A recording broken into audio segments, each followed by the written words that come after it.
आणि आता इतरही राजकीय बातम्या पाहूयात। शिवसेना ठाकरे गटाला ऐन महापालिका निवडणुकांच्या तोंडावर मुंबईत मोठा धक्का बसलाय।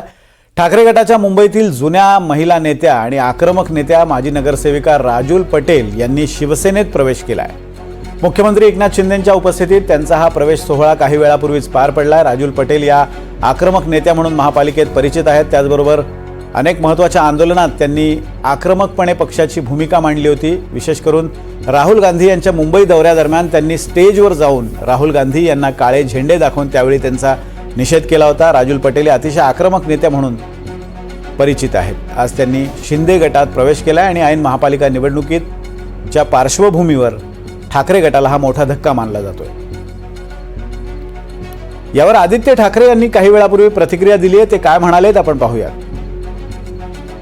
की आमचं सरकार आलं कसं हे आम्हाला माहिती नाही। अनेक अशी लोक आहेत जे निवडणुकीच्या आधी, महानगरपालिकेच्या निवडणुकीच्या आधी मग फंडासाठी असेल, पैशांसाठी असेल, स्वार्थासाठी असेल, गद्दारी करण्यासाठी असतील, सोडून जातील। ज्यांना जायचंय त्यांना जाऊ द्या, इथे कोणी हरणार नाहीये। आम्ही लढत आहोत, ते आमच्या महाराष्ट्रासाठी लढत आहोत, मुंबईसाठी लढत आहोत। ते गद्दारी जे करतात आणि जे पलीकडे जात आहेत ते स्वतःच्या स्वार्थासाठी जात आहेत आणि मुंबई विरुद्ध आणि महाराष्ट्र विरुद्ध गद्दारी करण्यासाठी जातात। कोणी गेलं तरी आम्हाला परवा नाही। एकटे जरी राहिलो तरी पुन्हा आम्ही महाराष्ट्र हा कसा पुढे न्यायचा ह्याच्यावर लढून जिंकून दाखवू। त्यासोबत एसटी भाडीच्या विरोधात आपण आंदोलन करत आहात। उद्या सगळीकडे ठाकरे गटाच्या वतीने नक्कीच करतात, कारण आपल्याला आठवत असेल निवडणुकीच्या आधी हे मोफत देऊ, ते मोफत देऊ, असं करून तसं करू।